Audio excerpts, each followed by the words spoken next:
arriving in U.S. mail from St. Louis in the original de Havilland DH-4 biplane in 10 bulky gunny sacks are the combined audiobook renditions and supplemental background information as presented in podcast form by moi, me, Robert P. Fitton. Good evening to one and all, wherever in the galaxy you make your home.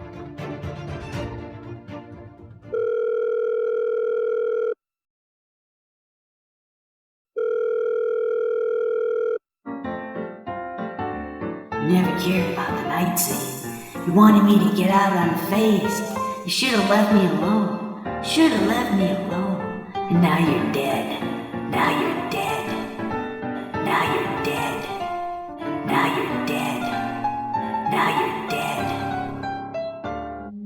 dead. If Sue Lee or whoever's sending this message is trying to scare Mary Ellen, she did a very good job. I don't know about you, but if I got this message, I'd bring my kids as far away from Sue Lee as possible. But Mary Ellen is raging over a possible affair between Sue Lee and her husband. When Mary Ellen and her family go out, she gets a call saying that Sue Lee's car is parked in her driveway.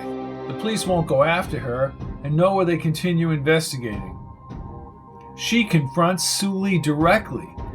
She wants to know why Sue Lee's perfume Night Sin was in her shower. She gets pushed down and called all sorts of names and intimate details about her husband and Sue Lee. Kel is working on another lead, but suspicions are later transformed into grief. Kel is going to pursue all the leads about Sue Lee and some lover from 9 years ago. Once again, Kel hears the same story about Sue Lee and older men. Episode 2, Beach House by Robert P. Fitton begins now. Chapter 8. With the voicemail downloaded on her phone, she maneuvered the Escalade along Binghamton Beach Road, slowing the car occasionally for sunbathers moving behind the orange and white crosswalk barrels. Wilma agreed to pick up the kids and bring them over to her house till Mary Ellen returned. Unable to get Kel at his trailer, her anger festered and overflowed. She swung away from the beach, pumping the brakes when she took the turn too wide. Letting Sue Lee shake her inner being was something she could no longer tolerate, nor would she let this vamp pursue her husband. On the hill to her left, the gray-paneled Barnacle Bills with its front bubble dining area and outside blue umbrellas on the terrace materialized behind the trees. Still enraged, she only paused at the stop sign and continued rapidly along the telephone poles and marshes. She was forced to stop on Conclave Road before she scooted up the hill. She coasted to a stop in a space next to the building as she panned the parking lot for the orange Mustang. She exited the vehicle with the voicemail safely ensconced on her phone. Maybe if she hadn't sent Tony here for pizzas, none of this would have happened. A tall man with dyed hair and a thin mustache watched the TV monitor. Mary Ellen leaned over the bar. "Excuse me, I want to speak with Sue Lee." The man smiled at something on the monitor and then swung his eyes toward her. "Yes, I wish to speak with Sue Lee." "Not here." "Where is she?" He continued to watch the show. "Took a few days off." "Where does she live?" asked Mary Ellen, looking down at her phone. "Sue Lee? Right. Northgate Condos. You take Route 16. "I know where they are," said Mary Ellen, thinking back to the large green and gold sign in the woods north of town. "What number?" 42B. She started to the door but stopped and wandered back to the bar. "You know a guy named Roger Trombley?" "Huh?" "Roger Trombley. Do you know who he is?" "No." "How about Artie Rankin?" "No." A busboy pouring water about 20 feet away from the restaurant tables held a silver water pitcher and stared at her. He swallowed once and then filled the next glass, but kept his back to her and did not look at her again. She turned back to the man behind the bar. "What about Tony Fresco?" "Yeah, Fresco. He comes in here for pizza every now and then." "Works in Philadelphia. You wouldn't be Mrs. Fresco, would you?" Mary Ellen produced a fixed smile and held up her wedding ring. "Aha! Listen, I won't get in the middle of anything between you and Sue Lee." "She having an affair with my husband?" "Who knows? Sue Lee flirts with everyone." "But did they—" "I don't know nothing. You talk to Sue Lee, capiche?" "Capiche." Mary Ellen thought about using the payphone in the front lobby instead of her own phone, but retreated to the car. Once behind the wheel, her emotions charged again, and she swung the car around in a huge circle, nearly hitting a new Mercedes. The downtown buildings temporarily blocked Hazleton in the distance, and the wooded hill overshadowed the rural roads back to the state highway. Her rage was directed at Sue Lee. In some weird way, she had forgiven Tony. In the middle of business out in Seattle, he probably had forgotten the Viper. She waited at the Donley's Corner traffic light and then shot up the state highway away from town. Bringing up Rankin and Trombley gained her nothing. She rehearsed her line to Sue Lee exactly. "Stay away from my husband or I'll call the cops." Sue Lee would not welcome the cops peering into her history, and Mary Ellen believed that something else lurked in her past. Or perhaps an incident that triggered Sue Lee's behavior. Mary Ellen rapped a second time on the metal condo door. Her leg muscles were weak and she wrung her hands. She tried to pick a title for that weird medley, piping into her voicemail. Death was the only word that bounced through her head as she pounded louder now. "Open up this damn door! Open up, you slut!" She turned away and kicked the hall door, burst outside and stomped around the building. At the sliders, she peered through the opening drapes into a darkened apartment with black furniture on a stark white rug. Other chrome-framed black leather chairs added to the modern decor. She grabbed a wide concrete patio brick, but slowly lowered the brick and knocked her knuckles on the glass. "Damn you! Damn you!" With her teeth clamped, Mary Ellen rushed back to the Escalade. She swung open the door, shaking the car as she hopped inside. With her hands squeezed around the steering wheel, she pushed her head forward. Somehow she needed to find this woman.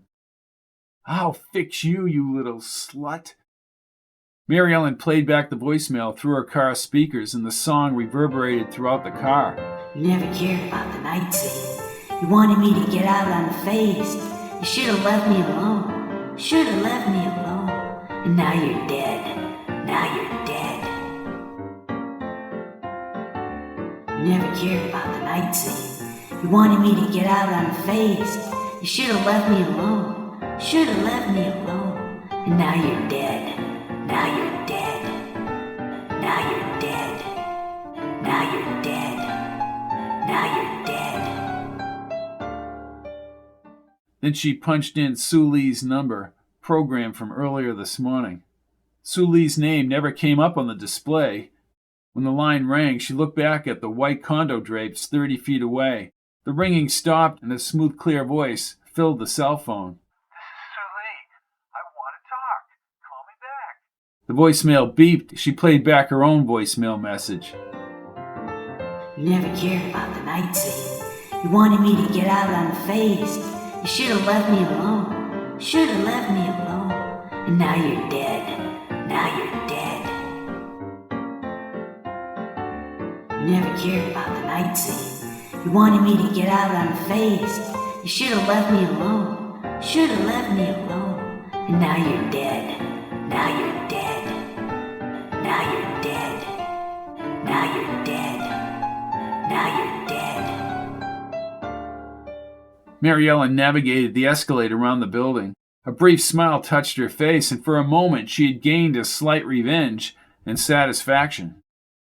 Chapter 9. Kel, wearing his light blue shirt and navy pants, appeared around the corner of the garage. Mary Ellen set down the newspaper and stood. Danny turned up the music next to the wading pool, and he and his friend leaped in the main pool. After the resulting water explosion, Kel scooted back along the cement. Angie wiped the water droplets from her bathing suit and turned to her mother. "Do they have to do that, Mom?" "Danny, cool the cannonballs." She walked along the edge of the pool, still confident about her triumph with Sue Lee's voicemail. "And turn down that music." In the sunlight, Kel's steely hair was grayer, and he squinted his lacy green eyes. "Mary Ellen." "I thought you left town, Kel." "I did." "Oh?" He escorted her back to the glass table. I made some calls." "Calls? Why?"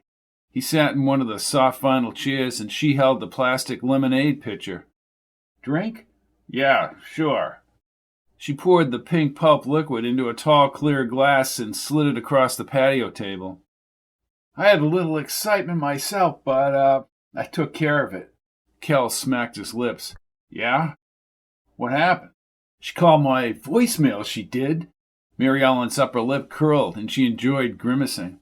Well, what did she say? Cal set the drink on the glass table. He looked concerned. Nothing. Here's what she did, said Mary Ellen. She sat on the opposite chair, leaned toward Cal, and lowered her voice. She puts on this song on my machine, this macabre song. How do you know it was her? Oh, it was her. It had jazz music in the background, and the song went like this. You never cared about the night scene. You wanted me to get out unfazed. Should have left me alone. Should have left me alone, and now you're dead. And now you're dead. And it just kept repeating. Well, that's bizarre. I want to hear that. Oh, it's right here on my phone. Mary Ellen held up the phone and pushed the button. You never cared about the night scene. You wanted me to get out unfazed. You should have left me alone. Should have left me alone. And now you're dead. Now you're dead. You never cared about the night scene. You wanted me to get out unfazed. You should have left me alone. Should have left me alone. And now you're dead. Now you're dead. Now you're dead. Now you're dead. Now you're dead. Cal looked as if he had just eaten a plate of rancid food as he shook his head and tightened his face into a mass of wrinkles. We're dealing with some nutcase here. Well, I fixed her, said Mary Ellen, sitting up straight. I don't understand. I tried to find her at the restaurant. Look, Mary Ellen, I told you, I don't think it's a good idea that you're talking to her. Did she admit to seeing Tony? Well, she wasn't at work. She's taking some time off. Well, good. He picked up the lemonade. So I went over to her apartment. You what? Kel held the glass between the table and his mouth. Not a good idea, and I'll tell you why. Don't worry, she wasn't there. So I used my cell phone and I piped it right back at her. She picked up her own glass, smiled, and sipped the cool ice into her mouth. Still swallowing, she furrowed her brow. What were you going to tell me? I was going to tell you I called Mrs. Trombley, except she's now Mrs. Dawn Bates. She lives in Delaware, across the bay. Danny leaped into the pool again, splashing his sister. When he surfaced, he laughed as he treaded water, and Angie bolted with a towel toward the house. Mary Ellen pointed at him. 15 minutes, Dan. Oh, come on, Mom. You heard her, Mr. Fresco, said Cal in an authoritative voice. Danny pursed his lips, crawled from the pool into the side wicker chair as he folded his arms. Cal raised his brow. Sometimes you need the rough arm of the law. Mary Ellen smiled. What did Mrs. Bates say? Cal stared at her for a few seconds as if he were holding back. Well, Trombley used to play darts and meet his buddies on Tuesday nights. He ran into Sue Lee because she was the bartender. This was 3 years ago. Mrs. Bates caught Trombley with Sue Lee down at Sampson's Beach, late at night under the stars. They were, well, that doesn't matter. Yeah, it matters. Well, they were, shall we say, fooling around on the beach. Trombley had 4 kids and was 39 years old. Sue Lee was 19. The important word, was. What about the car ramps? Now, this is where it gets interesting. Cops say he had the tire too far over on the lip of the ramp when he was working on his car. But Mrs. Bates swears. She swears that Sue Lee was involved. What makes her say that? She says her late husband was a perfectionist. He would have checked the position of the tire. What did she do, Kel? Come in and push the car over herself? She's in good shape, but she's not Superwoman. At least I don't think she is. Kel leaned back in the wicker chair, slowly hoisted the lemonade, and gazed over the bay. Listen, I haven't got anything substantial. I don't even have anything I could go to the local cops with, Mary Ellen. But I have a gut feeling, and my gut feeling tells me Sue Lee was responsible for that car falling on Trombley. Where was his house? Centennial Drive, number 48. Mrs. Bates sold the house within a few months after his death. What about the ramps? Asked Mary Ellen. She has them. I'm going to see if I can personally look at them. Maybe she did something to the tire, Kel. Kel shook his head and twisted his lips. I don't know, but I saw the police report. The car fell on him. Mary Ellen clenched her fist and stood. Danny called out about going back in the pool. She waved him back, but didn't seem to notice when he did another cannonball. How do you arrange for a car to fall on somebody? I've been thinking about that for hours, and I just keep coming up short. I got a message into Rankin's wife, and that question will be, how do you arrange for a guy to fall off a jetty, bump his head on the rocks, and be swept out to sea?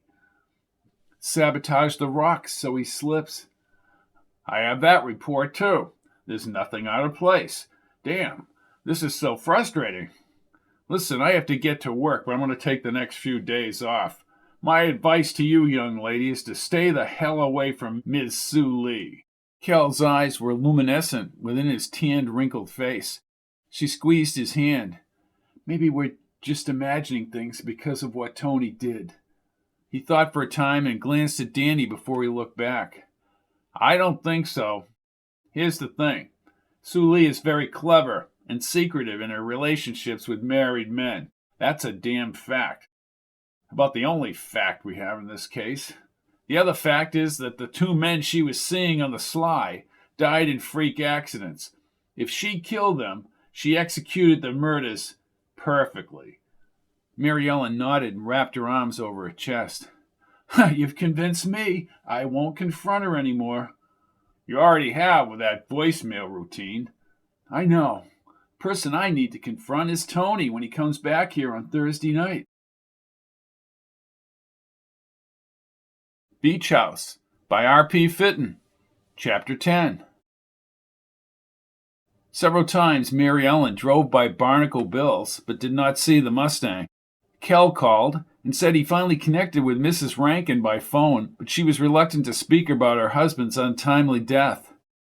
Although she never found Sue Lee with her husband, reports from the bar and a resort in the Poconos placed her husband with Sue Lee during a winter weekend getaway 18 months ago.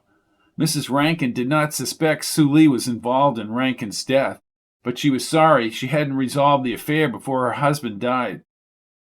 Kel talked about driving to the Poconos. On Wednesday evening, Mary Ellen and Wilma brought the kids to a concert in the tent downtown. The kids seemed to like the music. As she scanned the group inside for Kel, her cell phone buzzed in her pocketbook. Hello? Mary Ellen, this is Sylvia. Mary Ellen's eyes popped open at the sound of her Tuppersburg neighbor's shrill voice. Sylvia, finally decided to spend a few days at Binghamton Beach? The sand and me, we don't mix. And salt water is so sticky. I think you should know I called the cops.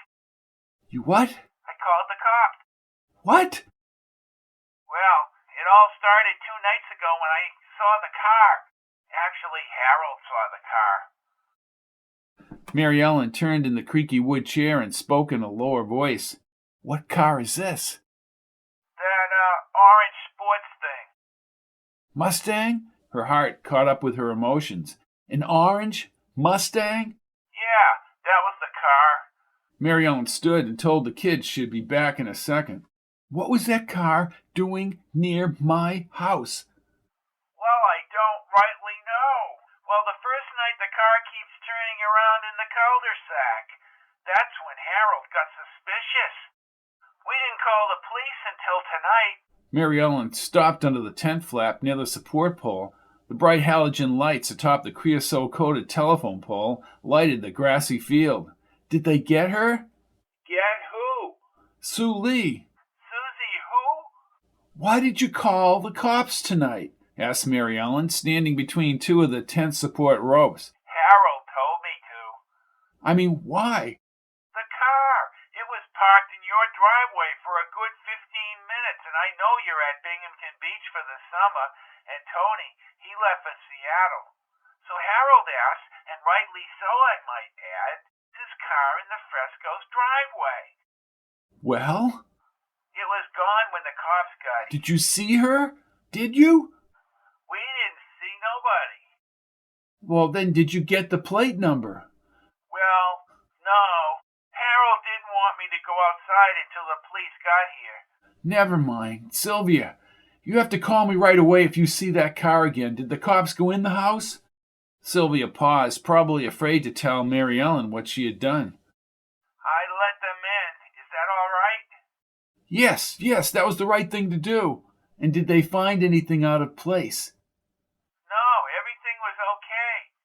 Mary Ellen closed her eyes and thought the jolting news might cause her to lose her footing. You did the right thing. Thank you, Sylvia. Oh, good. Harold and we were concerned we may have overstepped our authority, and I will call you if I see that car again. What was it, a mustard car? Mustang, said Mary Ellen, her eyes still closed. Oh, yeah, right. Everything is okay here, so don't you worry. Thank you. Good night. She stood rigid, gripping the phone as if she were going to crush it. She kept her eyes closed as the music rocked behind her and the warm bay breezes brushed her face and hair. Her first concern was Tony's safety, and whether Sue Lee had arrived at the Tupperberg house to perform some act of sabotage resulting in Tony's accidental death. Mary Ellen. When she opened her eyes, Kel stood in his Orioles cap, jeans, and some brightly colored silkscreen emblazoned over his black jersey. Hey, are you all right, kiddo? No, I'm not all right at all, Kel. What's the matter? She threw her arms around him. His upper body was stronger than she had realized. That damn bitch is in Tuppersburg. My next-door neighbor just called the cops because the Mustang was in the driveway. That was the second night in a row Ms. Sue Lee was cruising the cul-de-sac. Oh, then they got her. Mary Ellen stepped back and put the cell phone back in her jeans pocket. No, of course not. She's too slick for that. What was she doing in Tuppersburg? I don't know. Oh, I know. She's trying to kill my husband is what she's trying to do. I don't want Tony setting foot in that house. I want him to fly directly to Binghamton Beach. Kel stroked his chin and glanced into the concert. And I'm calling the cops here and in Tuppersburg. No, let me handle this. She wanted to argue, but was eager to defer the responsibility. Things might be booby-trapped, but let's not talk about it. Why the hell not? It's pretty obvious what she's up to. Kel's tense eyes told her something else was afoot. I've been trying to open the two accidents as murder cases, but I've been turned down flatly by Chief Hawkins in town. They can't see it. What these guys need is proof. She partially closed her eyes as she shook her head. How can this be allowed to go on, Kel? This woman is a murderer. We don't have absolute proof that she did kill those two guys, but I'm working on it. I do think it's a good idea to get Tony directly back here. I don't want to get a phone call saying he fell down the stairs and broke his neck. If she tries anything, I'll kill her myself. Chapter 11. Mary Ellen, determined to place her marriage back on course, waited alone inside the airport's tiny terminal west of town. She had not told Tony how the Tuppersburg police had searched the cul-de-sac house after reports of Sue Lee's car in the driveway. Kel spoke with Chief Hawkins in Binghamton Beach for only a few minutes, but his request to bring Sue Lee in for questioning went unanswered. Mary Ellen could not understand why Hawkins and the others seemed to take a natural dislike to Kel. Any theory or advice Kel had to offer was immediately rejected. Maybe Sue Lee didn't have the time to find a way to kill Tony back in Tuppersburg. With her husband not yet back from Seattle, Mary Ellen discounted any romantic rendezvous explaining Sue Lee's presence in Tuppersburg. A couple of times she parked the Escalade near Sue Lee's condo and waited for her orange Mustang to return from Pennsylvania. But Sue Lee's car never arrived, thwarting Mary Ellen's eagerness to confront her about the dog, Tuppersburg, and the passes she made at Tony. In the terminal, she spotted the tiny propeller-driven plane over the ocean north of town. The wings glided through the air currents, and the tiny white-maroon plane finally dipped down toward the airfield. With the accumulating emotion about Sue Lee, an anxiety wave swept over Mary Ellen, and she prayed the aircraft would not crash. The engines grew louder as the spinning propellers buzzed, and when the plane landed, she searched for Tony inside the dark portal windows. The forward tires hit the runway first. The plane bounced, but the brakes stiffened, screeched, and the craft slowed to an eventual stop along the runway. She wanted to forget about what happened at the beach house last Sunday afternoon. The plane taxied on the asphalt, and her dark-haired husband waved through the plane's second oval window. Maybe Tony wanted Sue Lee out of his life. Tony never mentioned Sue Lee, and neither did Mary Ellen. Nor did she reveal Kel's theories about the 2 accidental deaths in Binghamton Beach. She even kept the Mustang sojourn to Tuppersburg from her husband as she glanced down at the assortment of mums and daisies Tony had purchased in the airport. A new revitalization swept through the relationship as she held her husband's hand. Tony turned to her as she drove past the tent downtown. "Well, I wasn't going to tell you this." Sue Lee's round face and deep black hair flashed into her head. "Tell me what?" "I did a lot of thinking when I was in Seattle. I called the company and told them I was going to take the next 2 weeks off to be with you guys at the beach house." "Oh, come on." She smiled through misty eyes. "What did your boss say?" "He extended his congratulations on the Seattle deal and said I could take as long as I want." She produced a lip smile and squeezed his hand. "Tony, that's wonderful. That's great. Danny's going to be ecstatic. With baseball ending, he needs somebody to play ball with him." "Well, sign me up. I'm ready to take the field. And you and I will get away for a few days. Maybe go up to Calvert County and stay at a bed and breakfast. How does that sound?" "Well, that sounds just great." She caught sight of Barnacle Bill's, but did not mention how she had also cased the parking lot for the last few days. "I never did anything with her." She looked into her husband's dark eyes. "I just want to forget it. She was a lot of fun, great personality, but I never responded to her advances." "Then she did try and lasso you in?" "Oh, she did, yes. But I'm telling you, I told her I wasn't interested." "Well, that's behind us now." "Okay." As they moved past the downtown buildings, he seemed relieved she had not grilled him, but she was still unsure whether the story was a cover. Kel's words about no man being able to resist Sue Lee's charms continued to plague her. She made a bold attempt to obliterate any thoughts of Sue Lee and a possible affair. Now was the chance for her to start over with Tony, and maybe this whole Sue Lee thing might have a positive effect. Under the outside spotlights, with Danny's music rocking behind the wading pool, Tony belted the volleyball into the darkness above the outside lights. Danny lunged to his right, leaped, and hit the ball straight up. Angie watched the ball spin upward and then slowly drop to the grass. Danny leaped to his feet and chided her for not trying to hit the ball. "You let it drop! You let it drop!" "Oh, don't be so uptight. I hit the ball right to her." "Cool it, Dan. You guys are still up by 5 points, said Tony. "Come on, you get one more point and it's all over. Then we'll go inside and have some chocolate sauce and ice cream."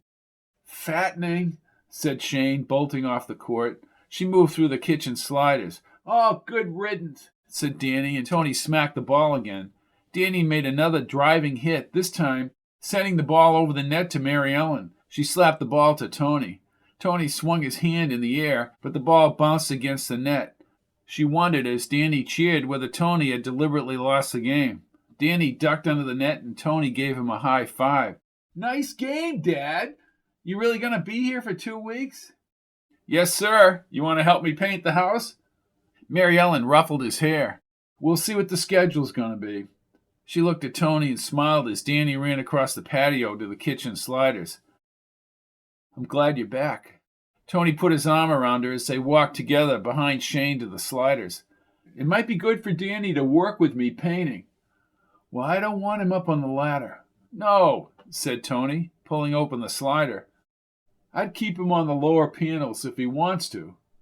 She stepped into the air-conditioned kitchen. Danny had already removed the white-striped ice cream tub out of the refrigerator. "You don't waste any time, do you, hotshot?" "Bowls or plates?" asked Tony, looking at the cabinets. "Bowls," said Mary Ellen. The yellow light on the cell phone voicemail flashed like a ship's distress beacon. Her stomach fluttered and Sue Lee's weird musical lyrics resonated in her head. Chocolate slam ice cream? Asked Tony, taking out the scoop. Mary Ellen kept staring at the pulsing light. I haven't had ice cream in months. This looks good, Mary Ellen. Yeah, she said, turning away, but it was as if the light had sent a wireless signal into her nervous system. She tried not to look at it. Chocolate slam is a new flavor at Thompson's.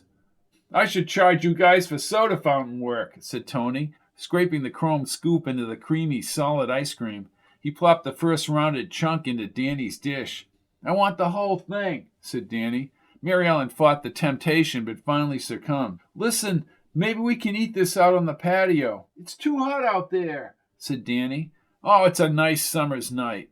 Oh, come on, Mom, said Shane. Yeah, come on, Mom, said Tony, continuing to scoop. Would she be so brazen as to put the music back on the voicemail again? Mary Ellen hugged Tony and smiled, but she was debating whether to tell Tony about the music and the Mustang back in Tuppersburg. Tony, we need to talk.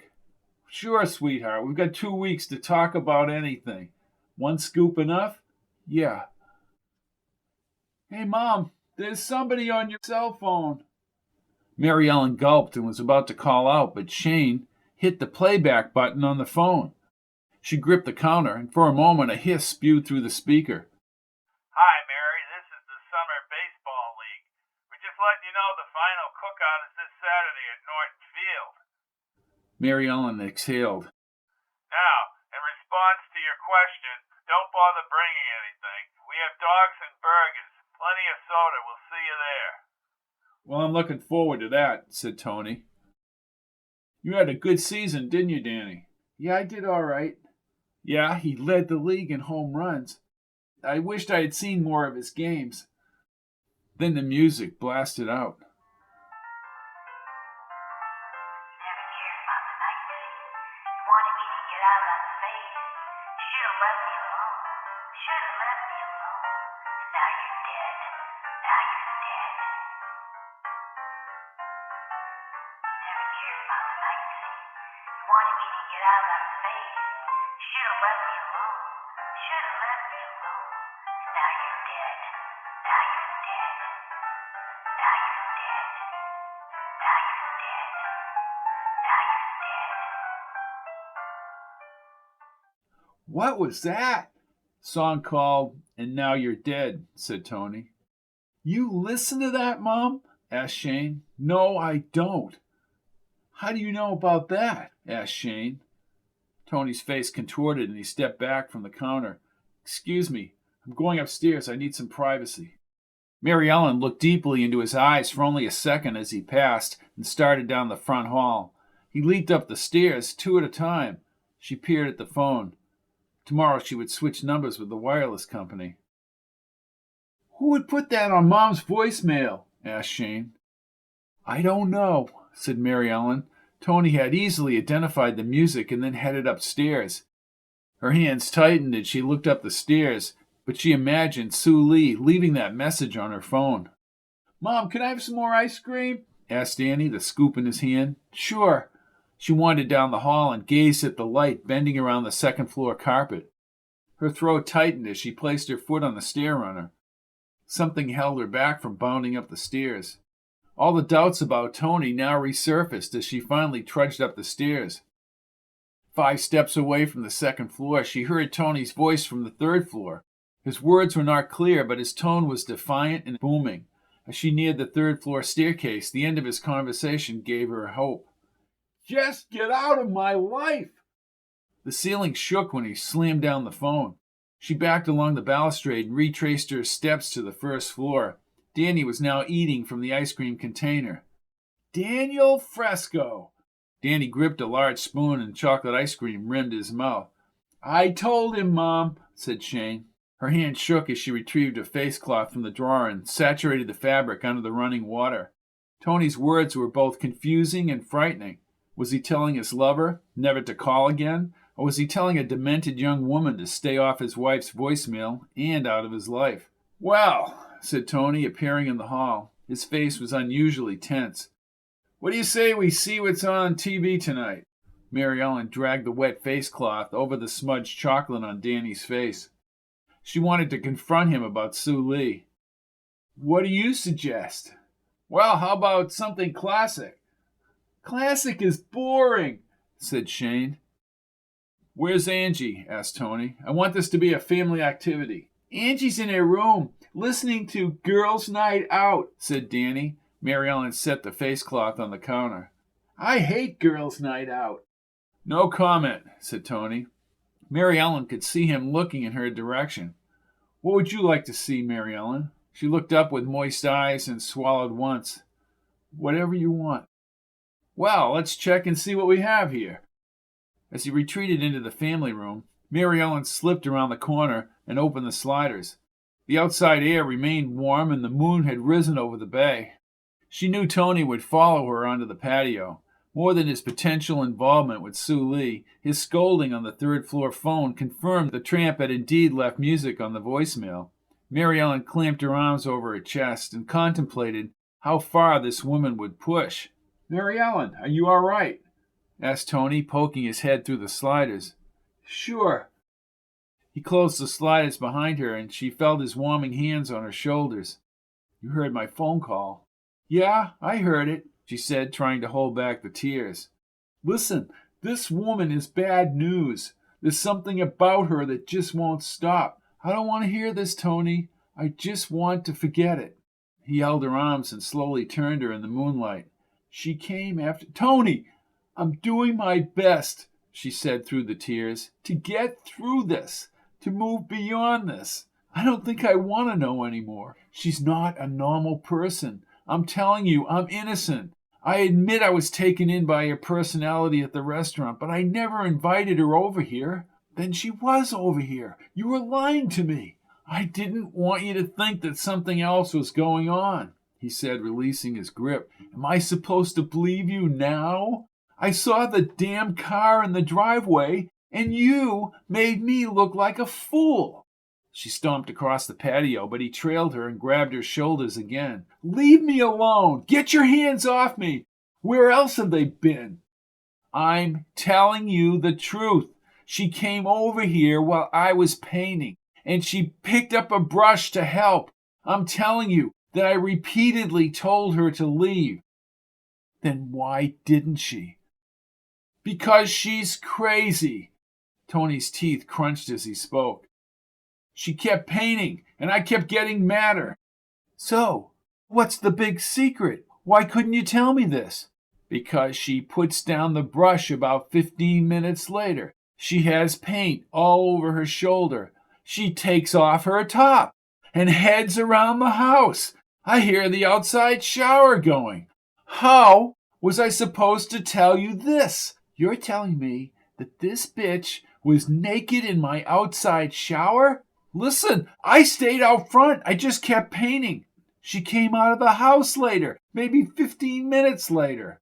Mary Ellen folded her arms. Sue Lee had ample time inside the house to locate a set of keys. Well, I want you to know that she was in this house after you left, Tony. She had the keys to the house. All the locks were changed. I don't know if I believe you about being on the ladder. You keep changing your story, letting out bits and pieces. Tony clenched his fists. I'm telling you, it's the truth. And do you know that she was in our driveway in Tuppersburg? Sylvia called me. The police have been involved. How would she get our address? There's more going on here, Tony. You were making love to that woman. No. She stormed along the pool and onto the scrub brush trail. Her shadow followed the stark silver moonlight on the bushes as Tony moved behind her. She reached the sand a few seconds later, sliding as she marched parallel to the cracking waves offshore. Tony remained a distance behind her, but when she stopped, he ran across the sand and held her. She released the tears and didn't stop as her arms locked around his chest. Her thoughts were muddled. In the frenzy, making judgment about his confession was ludicrous. Maybe it was time to close up the beach house and go home to Tuppersburg. Chapter 12. At the glass patio table, Mary Ellen squeezed the clear cup filled with black coffee. A sleepless night exacerbated her insecurity and exaggerated the Sue Lee threat. Tony had said nothing last night as he walked her back to the house and apologized later. She carried a quilt to the third-floor couch. At first she drifted off, but suddenly woke near midnight her heart racing and anxiety pushing against her skin. She crossed the 3rd floor, positioned her arms on the window ledge, and for the next 5 hours stared at the whitecaps across the bay. If only he had admitted Sue Lee was at the house Sunday afternoon. She feared that her marriage to Tony was over. Tony had made overtures toward her during breakfast, but she remained silent and retreated outside. He mentioned taking the kids into town later after he finished some painting. Mary Ellen watched him lift the long aluminum ladder over his shoulder and head out front. She wanted to leave and leave soon. Binghamton Beach, a summer retreat once so dear to her heart, was now an open wound. She only wished she had the opportunity to confront Sue Lee directly. Mary Ellen sat rigid in the vinyl chair and rolled the small rocks in the sand with her toes. Shane lay asleep on the blanket, and Danny played with friends in the water. Angie was over at Susan Wells's house for the day. For 2 hours, Mary Ellen weighed the possibilities of divorce and how her kids would be affected by a breakup. What Tony did with Sue Lee was not easily forgiven. The kids would need therapy and would see Tony only during visitation time.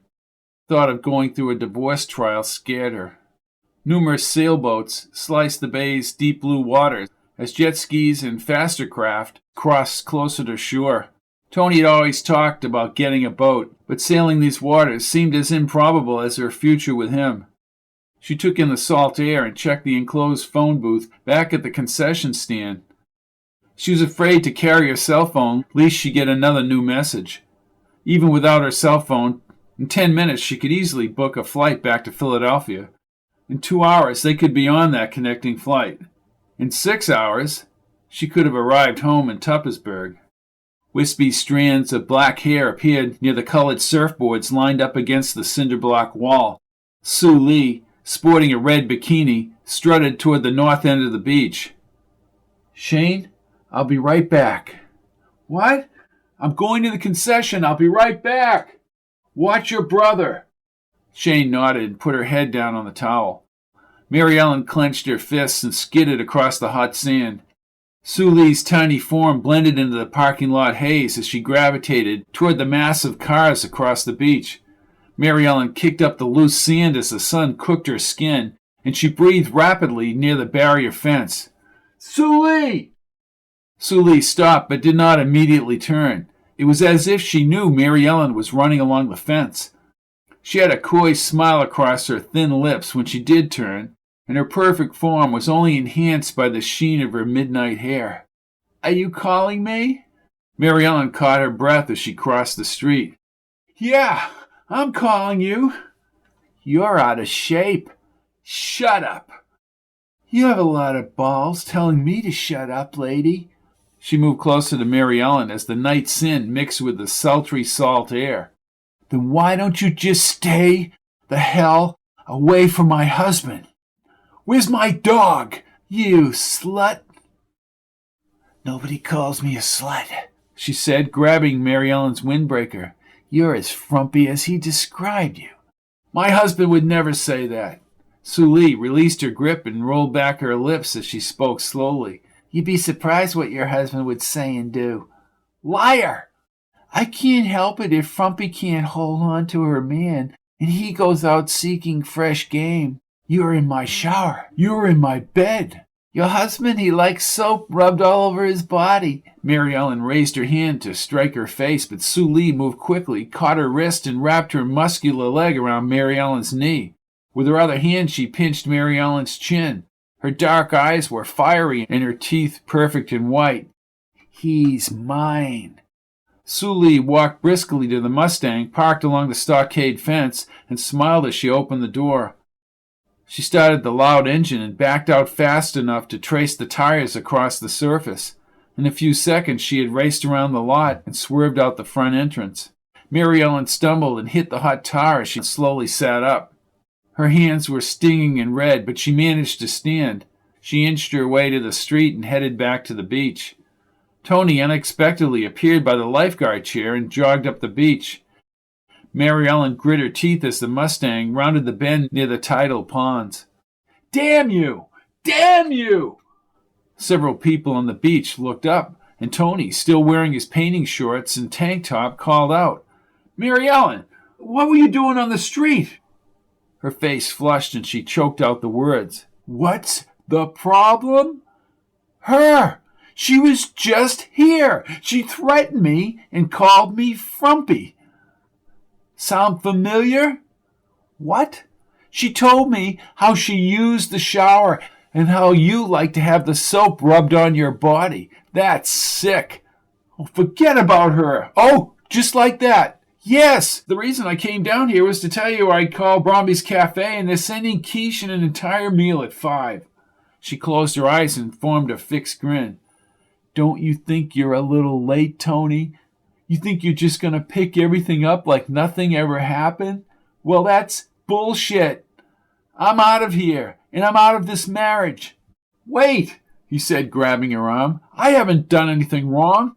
Maybe in your head, but I'm booking a plane out of here right now, and I'm taking the kids." "Oh, no. God, no.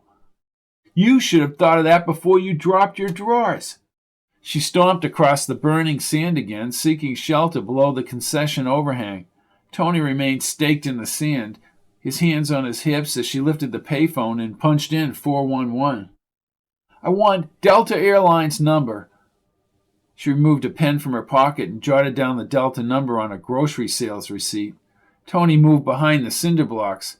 She hesitated, but the image of Sue Lee naked in the shower snapped back into her head. Mary Ellen pushed the toll-free number. The time had come to leave Binghamton Beach. Back in the chair, the sun having passed behind her, Mary Ellen stared at the magazine and then threw it in her plastic beach basket. Danny was busy near the incoming tide constructing a huge sandcastle with his friends as Shane stood past her knees in the water and talked to several of her girlfriends.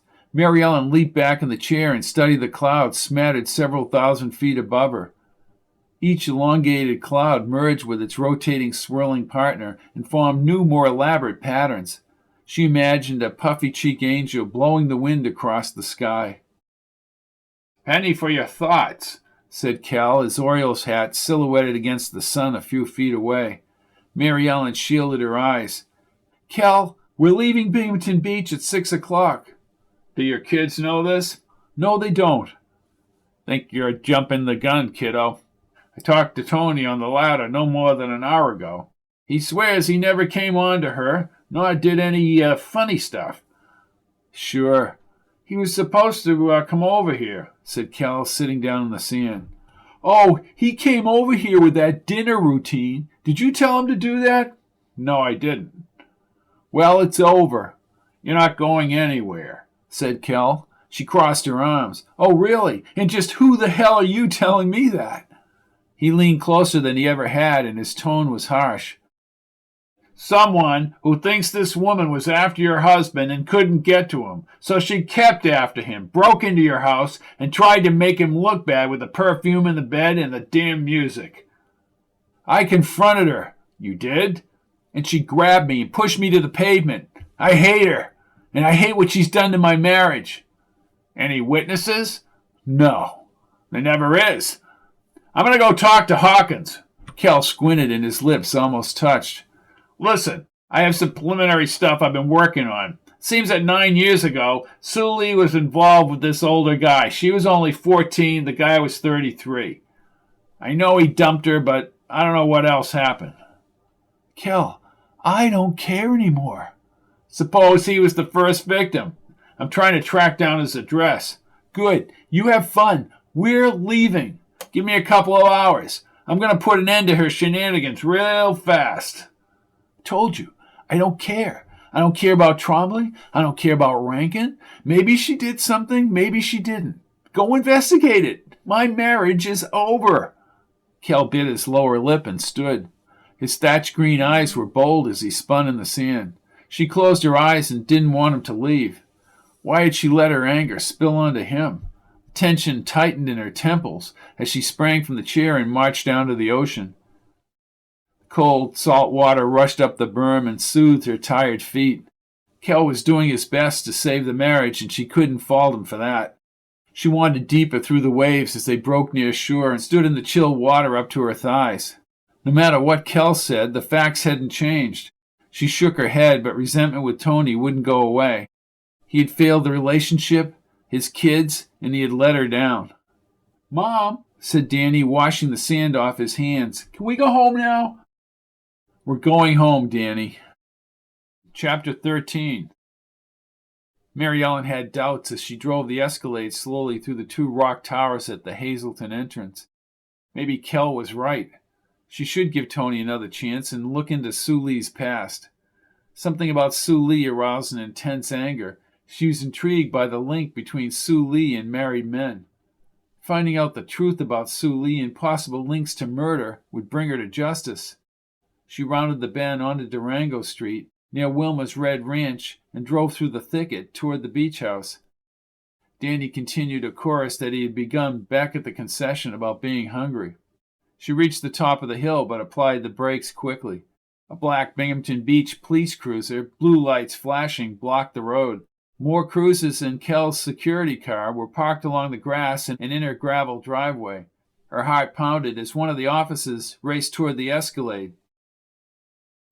"Mrs. Fresco? What happened?"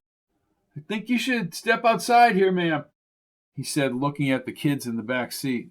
She left the engine running and burst out the door. He trotted along with her until they reached the cruiser, and an assortment of amplified voices blasted over the police radios. "Your husband, he had an accident." "Oh, God. She did it. She finally did it." He fell from the ladder. I'm sorry. We found him dead." As she ran from the cruiser, she spotted the ladder still propped against the beach house wall, adjacent to the garage. Kel turned from the other officers and jogged up the gravel driveway. "Tony! Tony!" Kel darted like a defensive lineman after the quarterback and placed his hands on her shoulders as she struggled on the loose stones.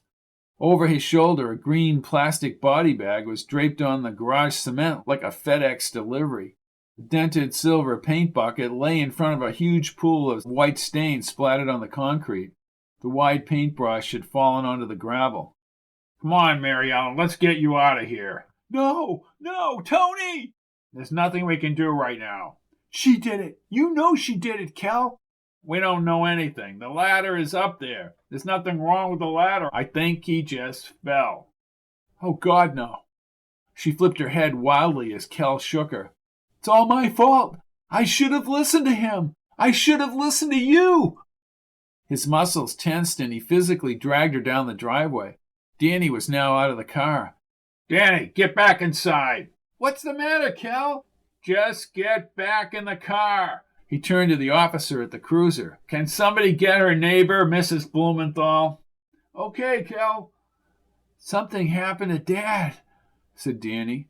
Kel tightened his eyes, but Mary Ellen broke his grip and sprinted away. She pivoted at the driveway and did not attract the attention of the cop until she was within 15 feet of the body bag.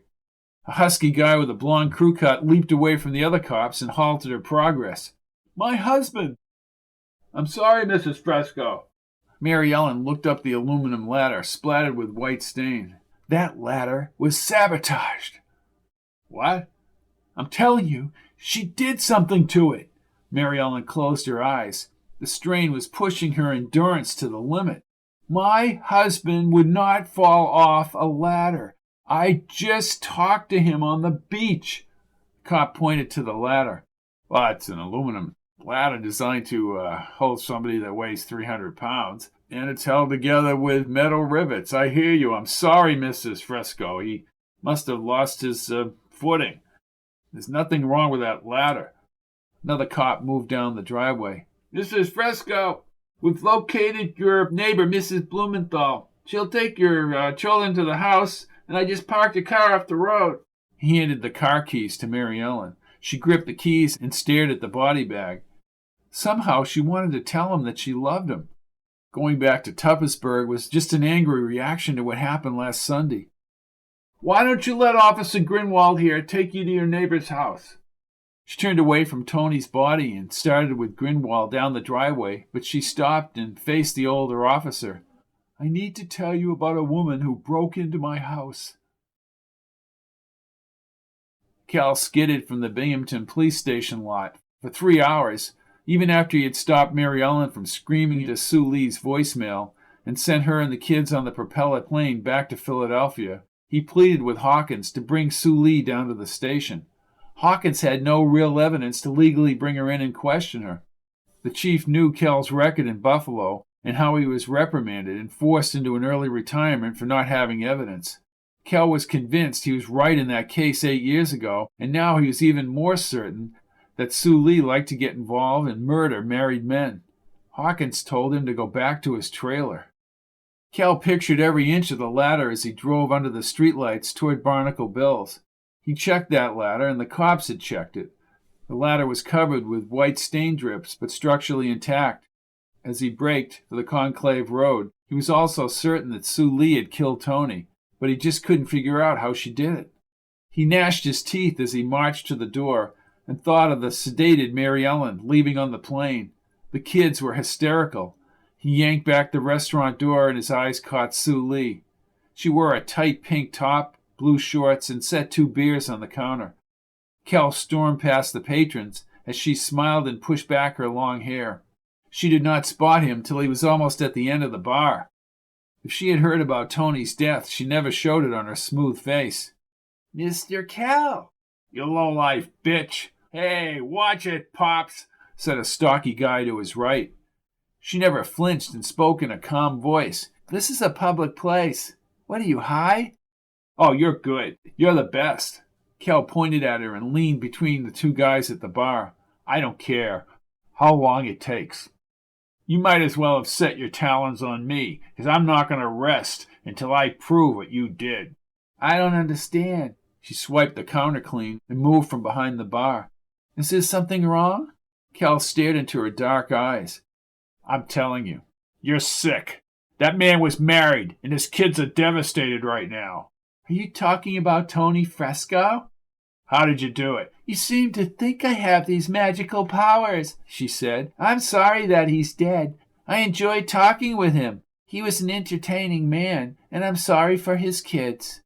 "Yeah, I bet you are. Did you distract him like you did on Sunday?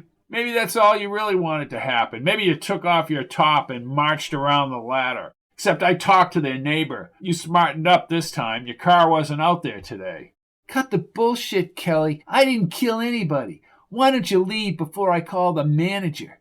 I have to get back to work." Kel watched her shapely torso as she tiptoed behind the bar. She moved up to a couple of women on the side and took orders for drinks. He staggered back and found a seat in the booth. He ordered a beer from one of the waitresses and wondered if his presence here would rattle Sue Lee. In his imaginary scenario, Tony was dipping his brush into the bucket hooked onto the ladder. Maybe she arrived from out back along the dock trail, or she could have parked the car further down the development. He would question everyone in Hazleton until he was sure she did not drive the Mustang into the development. Just one witness would prompt Hawkins to begin the investigation. He stared at her relentlessly, but she had the discipline never to gaze across the bar. She knew he was there, and she knew he was aware that she killed Tony and the other men. The murder handle was exactly the same. He thought back to Trombley under the car. Even if she had distracted Trombley, her presence, no matter how alluring and captivating, would not cause the car to collapse off the ramp. How could she hide tampered ramps from the police and the investigators? He downed the rest of the beer and ordered a second mug. What about Rankin? Getting him out on that jetty wouldn't require any elaborate planning, but making him fall into a surging ocean and drown was masterful. He started on the other beer. Each of the men who died was at risk. Rankin stood by a raging sea. Trombley was under a car, and Tony was 30 feet up on a ladder. Sabotaging the rocks, the map, and the ladder was the only answer. Chapter 14. Kel had promised Mary Ellen at the funeral he would purge the perishables from the refrigerator and pack the things on a list that she had emailed him from Tuppisburg. At the funeral, the drugs made her appear stoic. Danny was with Mary Ellen's sister, but the 2 girls stood beside her, caught in a wave of tears as the casket was wheeled into the church. Kel kept thinking about the other deaths. Although he could not find answers, he decided to pursue the lead about Sue Lee's lover from 9 years ago. Early, the day after Tony was buried, Kel drove slowly through Binghamton Beach's quaint downtown and signaled for a space next to Bradbury's Hardware. 2 days ago, he met an old guy combing the beach for money with a metal detector. They talked about Tony's death, and he remembered Sue Lee.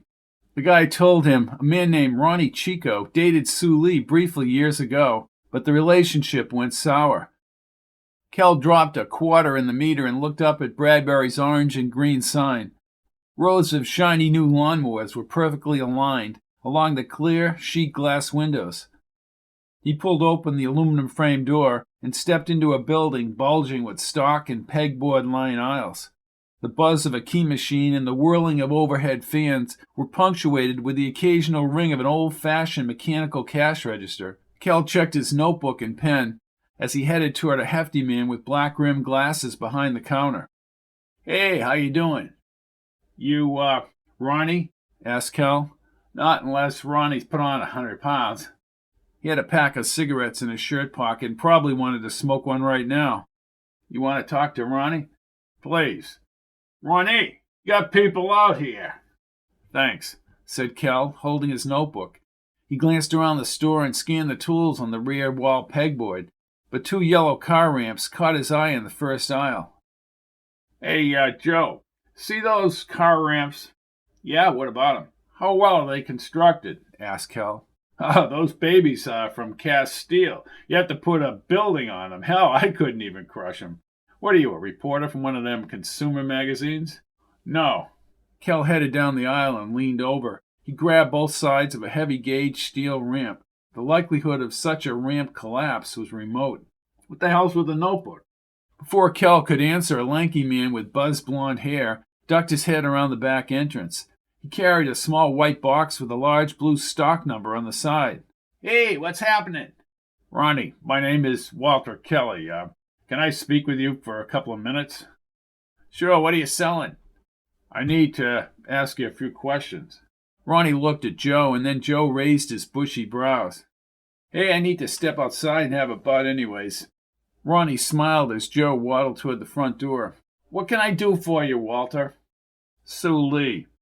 A slow smile covered his face. "Sue Lee! She mentioned me?" "No. It was a lot of years ago we went out. She after you? She likes, older men." Kel leaned on the counter. "She's not after me, but she was after a friend of mine, married man." Ronnie shook his head, but his thoughts seemed distant. "What do you want to know?" Kel pushed his lips together. He gestured with his pen as he spoke. 9 years ago, she was just a young kid. She went out with an older man. Edward Latrobe, guy from Long Island. He was maybe 45. She was, oh God, she couldn't have been more than... You're talking child rape." "So Lee told you all this?" "Yeah, but I haven't talked to Sue in maybe a year. I don't hang out at Barnacle Bill's anymore. I have a wife and kids. Sue Lee's not the kind of woman you want to bring home to your kids. You know what I mean?" "Yeah, I know exactly what you mean," said Kel. "So this guy was involved with her. You're right, he would have been ruined." "He had money. He was a banker in New York City. He promised Sue that he'd marry her when she got old enough, but he was just using her." "Where is he now?" "Hell, must be still in New York. I think Long Island. That was just one summer in this guy's life, but she really loved him." Kel tucked the notebook in his pocket. Latrobe's name was not going to readily leave his consciousness. "She must have been pretty angry." "Yeah, I don't blame her. This guy was a creep. But she kept coming back here every summer with her father.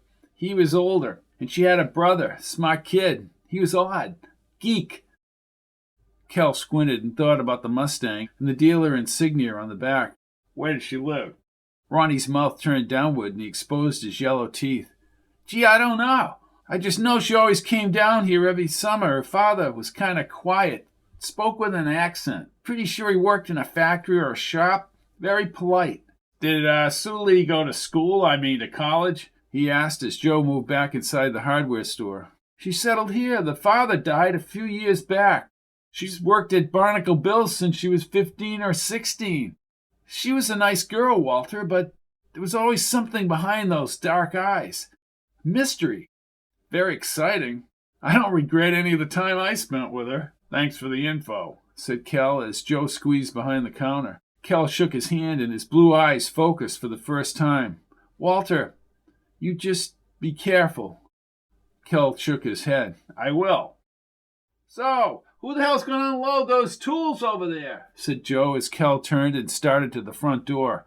He tried to form a picture of this middle-aged Edward Latrobe having a wild summer fling with an underage girl. You're supposed to unload that stuff, Joe, said Ronnie as Kel opened the door and stepped onto the sidewalk. He looked down a row of parking meters extending to the beach parking lot. Kel Googled Edward Latrobe's name on Long Island. The computer swept through some internal program on a faraway database. He stood, grabbed his cold, dew-laden bottle of beer, and leaned out the trailer window. High above, the Osprey surveyed the bay. With its wings spread, it looked more like a hawk than a seabird. He looked back to the computer. Matches for the name Edward Latrobe from Long Island lined up on the screen. He gulped a mouthful of cold beer and hurried back to the monitor. 6 matches were assembled by the site. Methodically, he checked the listings. He had nearly finished the beer when he found an Edward Latrobe at East Hampton, Long Island. If this guy was still alive, and sometimes the site never picked it up, he would have been 72 years old. Maybe Sue Lee had spared this man. He lifted the beer bottle and drained the remaining liquid into his mouth. His fingers danced across his cell phone with Latrobe's number. The line shifted and rang. A young woman out of breath answered the phone. Hello? Yes, Mr. Latrobe, please. Excuse me? Is your father there? Is this Granddad? Is your father there? My father died 8 years ago when I was 6 years old. A hunting accident in Vermont. Now Kel was anxious. I'm so sorry. I must have the wrong Latrobe. Okay. I am sorry. He slowly placed the phone back in his pocket and pushed the chair back.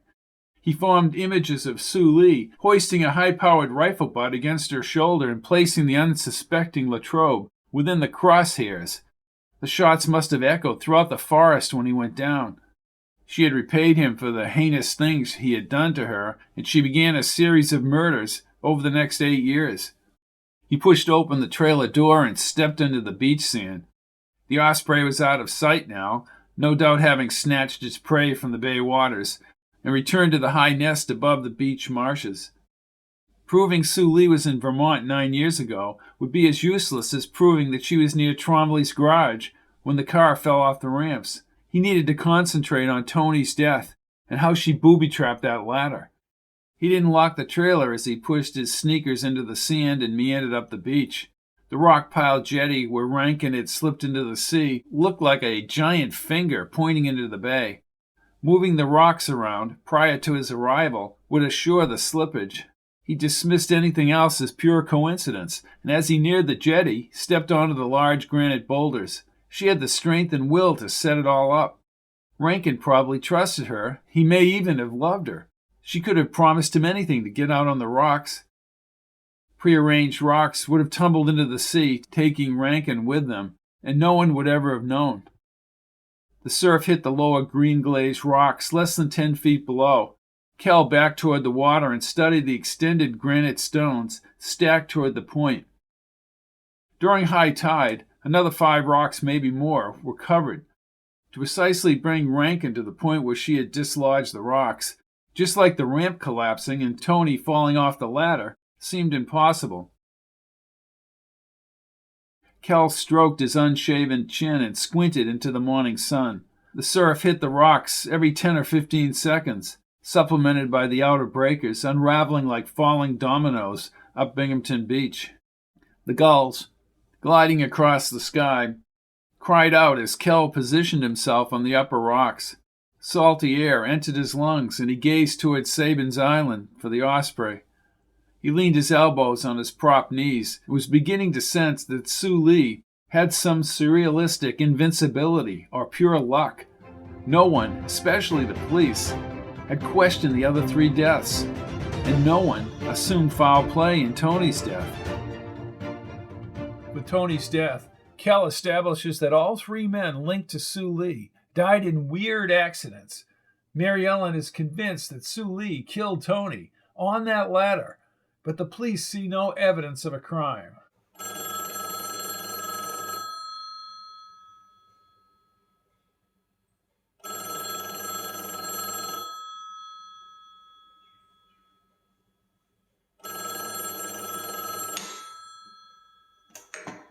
Mr. Fitton, a telephone call for you. Thank you. This is Robert Fitton. You never cared about the night scene. You wanted me to get out unfazed. You should have left me alone. Should have left me alone. And now you're dead. Now you're dead. Now you're dead. Now you're dead. Now you're dead. Important call, Mr. Fitton. Wrong number. Hey, I'm boarding the plane out of Binghamton Beach. Have a nice day.